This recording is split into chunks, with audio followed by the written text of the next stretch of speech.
ආයුබෝවන් කිනිතුළු උනෙන් බේරෙන විදිහ ගැන අපි ගේන විශේෂ වීඩියෝ මාලාවේ 3 වෙනි කොටසට ඔයාව සාදරයෙන් පිළිගන්නවා. අපි කලින් කොටස් වලින් ස්පොට් ඔන් සහ පෙතිල් ගැන කතා කළා. අද අපි කතා කරන්නේ ගොඩක් දෙනෙක් පාවිච්චි කරන ඒත් ඉතාමත් පරිස්සමෙන් කළ යුතු එන්නත් සහ ස්ප්‍රේ සත්කාරය ගැනයි. ඉතින් මේක දැනගන්න මේ වීඩියෝ එක ඉවර වෙන කල්ම බලන්න. කිනිතුල්ලන්ට විදින එන්නත් නැත්නම් ඉන්ජෙක්ෂන්ස්.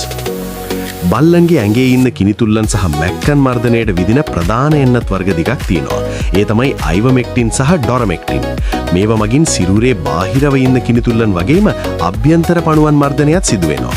හැබැයි මතක තබා ගන්න මේ එන්නත් කිසිම වෙලාවක තනිවම විදින්න එපා. බල්ලගේ බර සහ වයසානුව මාත්‍රාව වැරදුනොත් බල්ලා මිය යන්න පවා පුරුවන් නිසා අනිවාර්යෙන්ම පශු වෛද්‍යවරයෙක් ලවාම මේව කරගන්න. ඇඟට ගහන ස්ප්‍රේ වර්ග නැත්නම් බොඩි ස්ප්‍රේස්. හරි, දැන් බලමු ඒව මොනවද කියලා. Front line spray. මේක බල්ලගේ ඇඟට ගහලා කිනිතුල්ලන් මරා දාන්න පුළුවන්. ඒ වගේම ෆිප්‍රොනිල් ස්ප්‍රේ. මේවා ඉතින් විවිධ වෙළඳ නාම වලින් එනවා හොඳද? හැබැයි මේකේ තියෙන්නේ ෆ්‍රන්ට් ලයින් වල තියෙන්නේ ෆිප්‍රොනිල් කියන රසායනිකයමයි. ෆිප්‍රොෆෝට් ස්ප්‍රේ. මේකත් ෆ්‍රන්ට් ලයින් වලට සමාදම ක්‍රියාකාරීත්වයක් තියෙන ලංකාවේ ඕනෑම සත්තුන්ට දෙන බෙහෙත් තියෙන ෆාමසියකින් ගන්න පුරුවන් සාර්ථක ස්ප්‍රේ එකක්.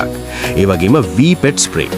මේක මැක්කෝ සහ කිනිතුල්ලන් මරා දැමීමට පාවිච්චි කරන තවත් විශ්වාසවන්ත ස්ප්‍රේ වර්ගයක් තමයි. ඒ වගේම වෙනත් සමාගම් වලින් නිපදවන ෆිප්‍රොනිල් අඩංගු ඕනෑම හොඳ තත්ත්වයේ ස්ප්‍රේ එකක් පාවිච්චි කරන්න පුරුවන්. මේවා ඉතින් අපි කිව්ව පළියටම සත්තුන්ට ස්ප්‍රේ කරන්න යන්න එපා.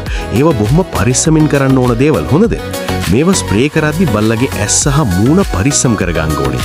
ඒ වගේම ස්ප්‍රේ කළාට පස්සේ බල්ලා ඒක ලෙව කන්න කලින් හොඳින් වේලෙනකන් විනාඩි 15ක්වත් බලාගෙන ඉන්න එක අනිවාර්යයි. මොකද මේවා සිරුරට ඇතුළු වුණොත් විෂ වෙන්න ඉඩ තියෙනවා. යම් හේකින් මේ බෙහෙත් පාවිච්චි කළාට පස්සේ ඔයාගේ බවුව අධික ලෙස කෙල පෙරනවා නම්, ඇඟ වේවුලනවා නම් හෝ වමනය දානවා නම් ඒක බෙහෙත් විෂ වීමක් වෙන්න පුරුවන්.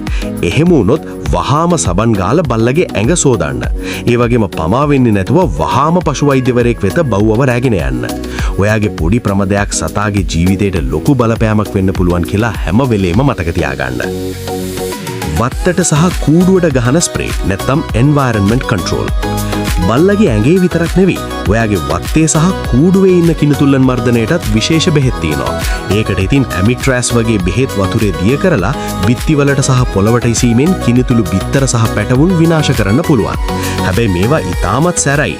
මේවා පාවිච්චි කරන වෙලාවට අනිවාර්යෙන්ම බල්ලන්ව ඒ ස්ථානයෙන් ඉවත් කරලා හොඳින් වේලුණාට පස්සේ විතරක් බවුවන්ව ඇතුළට ගන්න ඕනේ හොඳද? ඉතින් මේ ක්‍රම පාවිච්චි කරද්දී උපරිම අවධානයෙන් ඉන්න එක ඔයාගේ වගකීමක්. අපේ අවසාන කොටසින් අපි කතා කරමු කිනිතුළු උණ හැදුනම බේරගන්නේ කොහොමද සහ නිවැරදි පෝෂණය ගැන. ඒක බලන්න Cats and Dogs YouTube channel එක subscribe කරලා තියාගන්න. තවත් ගැටලු තියෙනවා නම් පහලින් කමෙන්ට් එකක් දාන්න. තවත් කෙනෙකුට බලන්න share කරන්න. සුබ දවසක්.